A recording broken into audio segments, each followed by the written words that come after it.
Destination Monte-Carlo, l'essentiel de la vie en principauté de Monaco, à découvrir sur Fréquence Évasion. Vous écoutez Monte-Carlo Azur, c'est un programme Fréquence Évasion Radio. Destination Monte-Carlo. En compagnie de Caroline Samar, nous allons découvrir une association monégasque, Action Innocence. Alors Caroline Samar, est-ce que vous pourriez nous présenter votre association, nous dire quand elle a été créée et quels sont ses objectifs ? L'association a été créée en 1999 par Valérie Vertemer à Genève. Et suite à ça, il s'est créé plusieurs antennes, l'une en 2002 à Monaco, donc située à Place des Moulins Europa Résidence, puis ensuite une à Paris et une en Belgique. Alors le but, c'est de lutter contre la pédophilie qui sévit de plus en plus dans le monde. Tout à fait. Donc le message de l'association, c'est préserver l'intégrité et la dignité des enfants sur Internet, plus particulièrement en matière de pédophilie donc sur Internet. On s'est rendu compte que les internautes sont des enfants de plus en plus jeunes et qu'il y a une recrudescence des sites pédophiles. Je crois qu'il y a à peu près une augmentation de 70% de sites pédophiles sur Internet en une année. Quels sont les principaux axes d'Action Innocence ? Les trois principaux axes de l'association sont une action de prévention donc auprès des enfants et auprès des parents et des enseignants. Donc ce sont des psychologues qui interviennent dans les écoles, donc je vais parler plus principalement pour Monaco. Donc nous intervenons de la classe de 9e jusqu'en 3e, où nos psychologues rencontrent chaque année les enfants et leur divulguent donc un programme de prévention adapté évidemment à leur âge et à leur discours. Nous faisons également des réunions d'information pour les parents, pour les alerter des dangers qu'il peut exister sur Internet, et également pour les enseignants. Nous avons également un autre axe qui est une collaboration étroite avec la Sûreté publique de Monaco.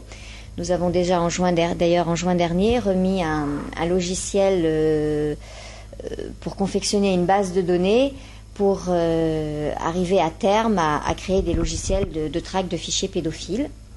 Et nous avons également eu une action auprès des services politiques et avec le gouvernement pour justement sortir des textes de loi pour punir tous ces actes pédophiles sur Internet, aussi bien la transaction de fichiers que de photos, que de prise de rendez-vous via les chatrooms. Et auprès des fournisseurs d'accès Internet, nous nous sommes battus avec les fournisseurs d'accès monégasques pour justement obtenir un contrôle parental d'office avec un abonnement Internet. Donc aujourd'hui, nous allons essayer de faire que ce logiciel de contrôle parental qui est aujourd'hui à 5 € par mois soit totalement gratuit, donc accessible à tous. Est-ce que l'ONU planche justement sur ce problème ? Je pense que maintenant c'est un problème qui est malheureusement d'actualité et fort courant. Aujourd'hui, c'est vrai que les textes ne sont pas n'englobent pas, je dirais, tous ces problèmes de cybercriminalité. Et nous espérons à terme, donc nous avons un département juridique qui justement travaille en ce sens, pour qu'à terme, aussi bien sur Monaco que dans le reste du monde, notamment en Suisse, en Belgique et donc en France, nous puissions obtenir des prises de responsabilité. Alors ici à l'association Action Innocence, vous avez tout un rôle pédagogique et vous faites beaucoup de prévention. Actuellement, c'est nous-mêmes qui menons nos sessions de prévention au sein des écoles, mais il est certain que nous espérons, et puis nous espérons que les enseignants prennent un petit peu acte de cette formation. D'ailleurs, nous pouvons remarquer que beaucoup d'enseignants acceptent de nous soutenir en continuant ensuite de parler avec les enfants de toute cette prévention. Et s'il y a des questions qui interviennent après notre passage, les enseignants se font un plaisir de répondre aux enfants. Quelles sont les questions que posent les enfants, les parents, les enseignants ? Quelles sont les questions les plus importantes où il faut vraiment répondre d'une manière claire ? La grosse surprise donc que l'on peut constater et que constatent surtout les enseignants quand nous intervenons dans les classes, c'est d'abord de voir la maturité des enfants par rapport au langage informatique. Les enseignants sont assez stupéfaits de voir que les enfants ont un accès d'abord aussi direct et non sécurisé, non contrôlé par les parents donc sur ce nouvel outil de communication. Donc ils sont fort surpris de voir la maturité de l'enfant par rapport au langage informatique et de voir que les enfants sont confrontés à des images violentes, de pornographie ou à des prises de contact avec des personnes qu'ils ne connaissent pas. Et c'est vrai que nous partons du principe de base que quand on était petit, nos parents nous inculquaient le devoir de ne jamais parler à quelqu'un d'inconnu. Or, les enfants le font via Internet parce qu'ils sont protégés dans leur maison, ils sont en sécurité dans leur chambre. Surtout à Monaco, il y a quand même une sécurité environnante qui est forte. Donc, ils se croient à l'abri de tout et ils n'ont pas du tout conscience du danger.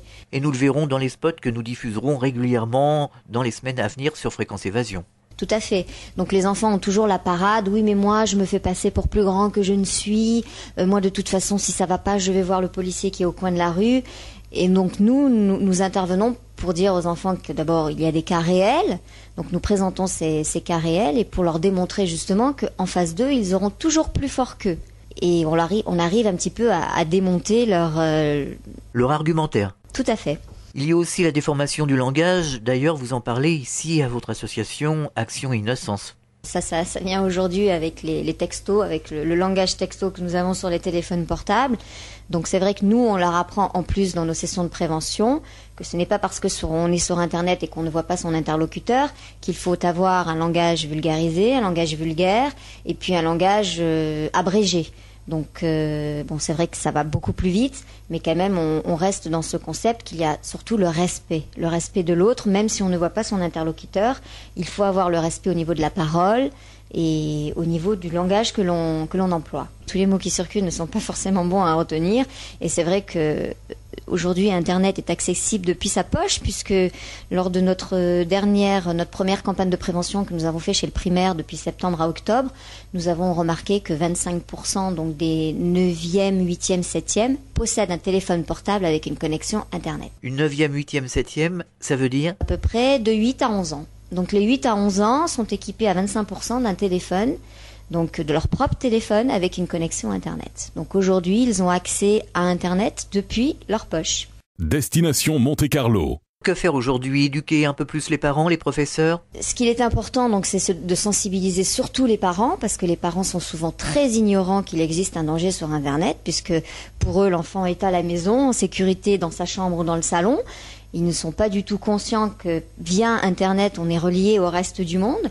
Donc surtout, c'est de prévenir les parents. Et notre gros problème aujourd'hui à l'association, c'est que lorsque nous organisons des réunions parents, nous avons que 2 ou 3 parents qui assistent sur des classes de 25 élèves. Donc comme nous faisons des sessions ensemble, c'est-à-dire que nous regroupons à peu près 150 élèves, nous avons 3 parents de 150 élèves. Les 3 parents qui viennent ressortent de la réunion complètement effarés parce qu'ils n'étaient pas du tout conscients du danger que représentait Internet. Donc c'est sûr qu'il faut énormément sensibiliser les parents, continuer la prévention auprès des enfants et donc des enseignants, et puis surtout essayer de sensibiliser les fournisseurs d'accès Internet ainsi que tout ce qui est fournisseur d'accès de téléphone pour qu'on ait un Internet beaucoup plus sécurisé et beaucoup plus sûr pour nos enfants. Aujourd'hui, est-ce que les fournisseurs d'accès Internet deviennent de plus en plus sécurisants ? Tout à fait, ça c'est une démarche du gouvernement français. Il a été annoncé que désormais, les fournisseurs d'accès Internet avaient obligation, lors d'un abonnement Internet, de fournir un logiciel de contrôle parental sans du tout augmenter le coût de l'abonnement Internet. Donc c'est un abonnement, une solution de contrôle parental totalement gratuite. À ce sujet, il faut noter que nous, Action Innocence, donc sur notre site www.actioninnocence.org, nous avons une rubrique qui s'appelle Filtra. Et à partir de cette rubrique, nous testons tous les logiciels de contrôle parental qui sont disponibles dans le commerce. Nous les testons, nous leur mettons des notes et nous expliquons exactement à quoi servent-ils, et on peut les télécharger depuis notre site. Et nous avons aussi une rubrique Log Protect qui est un téléchargement gratuit à partir de notre site et qui permet, une fois chargé sur l'ordinateur, à tous les enfants.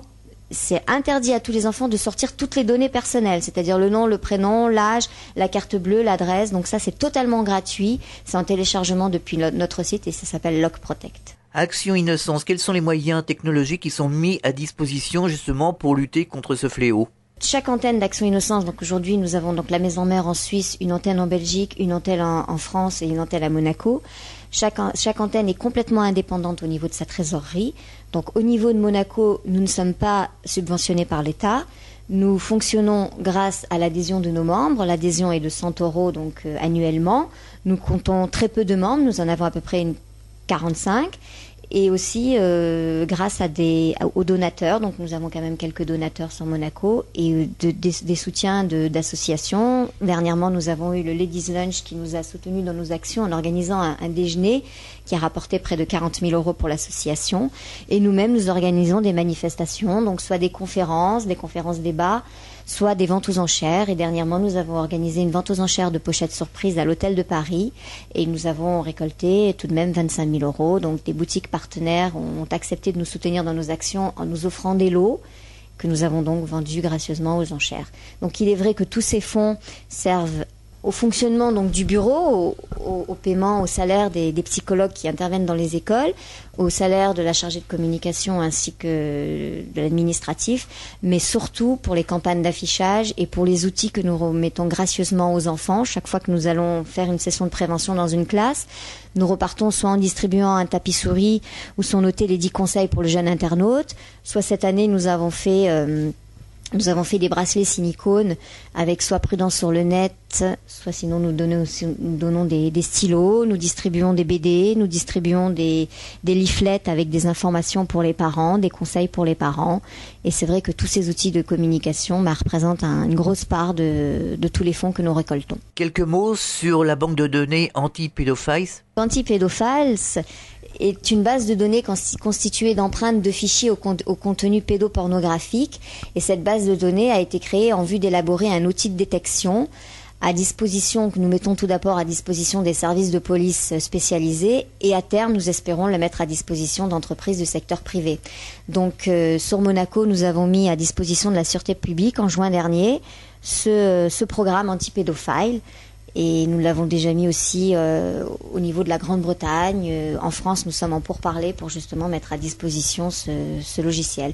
Je dois spécifier que toutes ces mises à disposition sont totalement gratuites pour les services de police. Réactualisez régulièrement toutes vos applications iPhone et Android sur les sites de Fréquence Évasion Radio et Monte Carlo Azur, fréquenceévasion.com, fréquenceévasion2.com et montecarloazur.com. Destination Monte Carlo. Alors Caroline Samar, quelles sont les actions que vous menez ici à Monaco ? L'association a été créée en octobre 2002, et depuis donc l'année 2003, donc nous intervenons, comme nous l'avons dit, dans les écoles de Monaco, donc chaque année.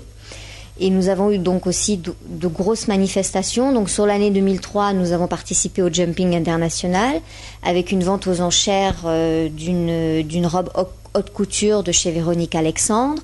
Nous avons eu aussi les bénéfices de Maurice Jarre qui a souhaité soutenir notre action donc lors des concerts organisés au Palais Princier.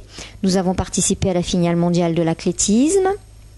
Nous avons également bénéficié de l'aide de la Jeune Chambre économique qui, lors de l'organisation de son premier gala de la femme, nous a reversé l'intégralité des bénéfices réalisés au cours de cette soirée. Nous participons régulièrement aux Journées des droits de l'enfant. En 2004, nous avons fait une action au niveau du cirque. Nous étions à la sortie du cirque et déguisés en clown, nous remettions des ballons Action Innocence à tous les enfants. Nous avons eu le support d'Imagina, où les membres du jury ont accepté de porter durant toute la manifestation notre emblème, qui est une épingle à nourrice de couleur mauve. Nous avons organisé un dîner conférence-débat au musée océanographique. Nous avons fait un coup d'envoi de match Monaco-Marseille avec Yuri Djorkaeff et Pierre Frola. Toutes les années, nous essayons d'avoir un soutien, un encart dans le Grand Prix de Formule 1. Nous avons organisé une très très belle conférence par maître Alain Bensoussan, donc sur les dangers et merveilles d'Internet au Méridien Beach Plaza. Nous faisons, comme nous avons dit, la campagne d'affichage. Le cinéma du Sporting vous soutient également. Tout à fait. Donc le cinéma du Sporting, Monsieur Tréhé, qui tout au long de l'année diffuse notre spot de prévention. Donc nous avions un premier spot de prévention où nous avons d'ailleurs obtenu le soutien de Monseigneur, qui est très très sensibilisé par toutes les actions et toute la protection de l'enfance, et qui avait accepté donc de faire la voix off de ce spot pour justement dire aux enfants qu'il fallait faire attention sur Internet. Donc ce spot aujourd'hui nous l'utilisons lors de nos sessions de prévention dans les écoles. Et cette année, nous avons un autre spot que nous allons donc mettre bientôt en place, qui a été réalisé par l'agence, à titre gratuit, par l'agence Air Paris, et donc qui est le spot dont on parlait tout à l'heure, qui est le masque. Au Stade Louis II, le monde sportif vous apporte aussi son soutien. Tout à fait. Donc le monde sportif nous apporte également un formidable soutien. Tout d'abord donc avec la fédération d'athlétisme qui chaque année nous associe à la finale mondiale de l'athlétisme. Nous avons aussi David Coulthard qui nous a soutenus dans une campagne d'affichage et Sébastien Loeb que tout le monde connaît évidemment, champion du monde des rallyes, qui nous a aussi soutenus par une campagne d'affichage en acceptant de poser avec son copilote sur une campagne qui a été réalisée par l'artiste Ben. Donc Ben nous a fait 2 visuels, l'un que nous avons utilisé pour les tapis souris et l'autre que nous avons utilisé pour une campagne d'affichage dans les rues de Monaco. Je présume que vous devez avoir des projets ici à l'association Action Innocence de Monaco.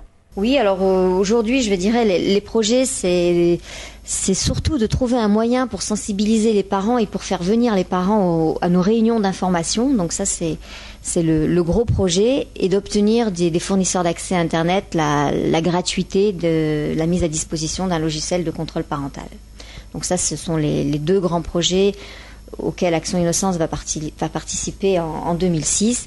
Et ensuite, au niveau action, pour l'instant, hier, nous avons donc terminé notre vente aux enchères. La prochaine grosse action, nous ne l'avons pas encore déterminée, mais nous pensons faire quelque chose d'ici l'été. Que dire aux auditeurs de Fréquence Évasion qui nous écoutent en ce moment pour les rassurer, pour lutter tous ensemble contre ce fléau et en venir à bout une bonne fois pour toutes? Il faut absolument qu'il y ait un contrôle des parents quand l'enfant va sur Internet. Donc le conseil, ne jamais mettre Internet dans la chambre de l'enfant. Il faut que le post Internet soit visible par l'ensemble de la famille. Donc le mieux est le salon. Et vérifier, contrôler régulièrement ce que font les enfants sur Internet. Un enfant peut, lorsqu'il surfe sur Internet, peut être confronté à une image violente, pornographique. L'enfant ne va pas forcément en parler à ses parents, parce que ça peut, dans certains cas, être encore un sujet tabou. Donc c'est aux parents à faire en sorte que l'enfant vienne se confier. Donc le parent peut contrôler via son écran d'ordinateur les sites où l'enfant s'est rendu, à quelle image il a été confronté. Et à ce moment-là, il faut absolument qu'une discussion se fasse pour sortir ces mauvaises images de la tête de l'enfant et obtenir une hiérarchie, je dirais, dans toutes ces images qui apparaissent sur les écrans d'ordinateur. Alors, est-ce que nos amis monégasques et français peuvent vous aider ici à l'association Action Innocence ? Nous pensons que par l'adhésion, comme je rappelle, donc annuellement et 100 €, et puis aussi nous avons besoin de bénévoles lorsque nous organisons des manifestations. Donc nous avons très peu de personnes bénévoles, donc ils peuvent prendre contact avec nous à partir du site www.actioninnocence.org. Donc nous sommes à la recherche de bénévoles et de soutien financier pour nous permettre de pérenniser nos actions sur Monaco, notamment au niveau des outils de prévention et au niveau du développement technologique. Alors nous allons rappeler où vous êtes situé ici à Monaco. Nous sommes situés place des Moulins à la résidence Repas. Notre numéro de téléphone est le 00377 pour l'indicatif de Monaco, 97 77 51 11 et le site internet www.actioninnocence.org. Destination Monte-Carlo, l'essentiel de la vie en principauté de Monaco, à découvrir sur Fréquence Évasion. Vous écoutez Monte-Carlo Azur, c'est un programme Fréquence Évasion Radio. Destination Monte-Carlo.